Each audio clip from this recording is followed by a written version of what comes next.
So a problem I've been running into, and something that's really been annoying me when it comes to the internet, is how writing doesn't translate properly to how people give meaning.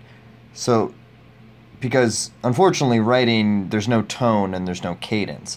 So, when people write things out, you gotta kind of take it at face value, and you don't know how the person is actually, if they're being sarcastic or whatnot. They're words without emotion.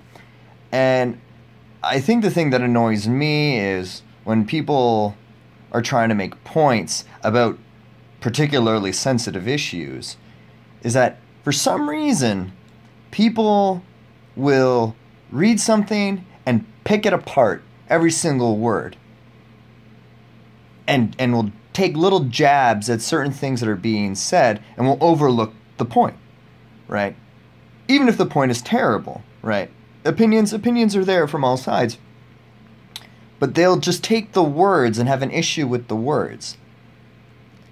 And I'm not saying these things, like these points, are like Shakespeare or anything where you're supposed to kind of just read the whole thing and just get the general idea. You can focus on certain parts, but what pisses me off is the fact that whenever someone responds to these,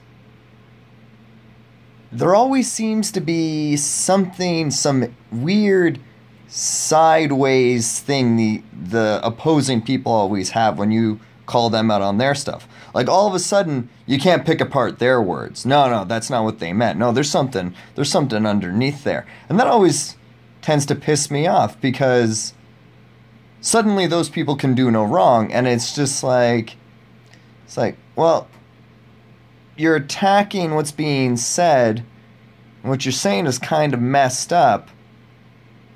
You know, this here, oh my god, all of a sudden I'm the person doing it now.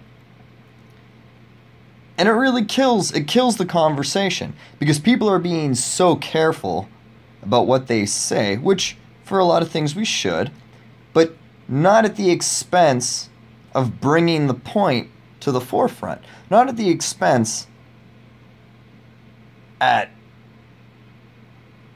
actually talking about the issues, right? Because that's a dangerous thing. The minute we have to be so politically correct and so careful about what we said is the minute we will stop saying things for fear of the problem, right? And half of addressing the problem is bringing out the negative so that we can fully discern the positive. And I'm sure there's a lot of people who disagree with that, but that's a very competent and powerful way to deal with it. You know, like shaming and all that, that's pointing out the negative so that you can then facilitate the positive. And that's a powerful thing. And that's the beginning. That's how you got to start, right? And I guess another thing is that I think we do need to see results, because I think what's going to start happening is stuff like shaming and stuff like that. It gets you to a certain point, but then you need to follow through, and I think we need to focus more on the following through. I think that's the next step. Yeah. So something to think about.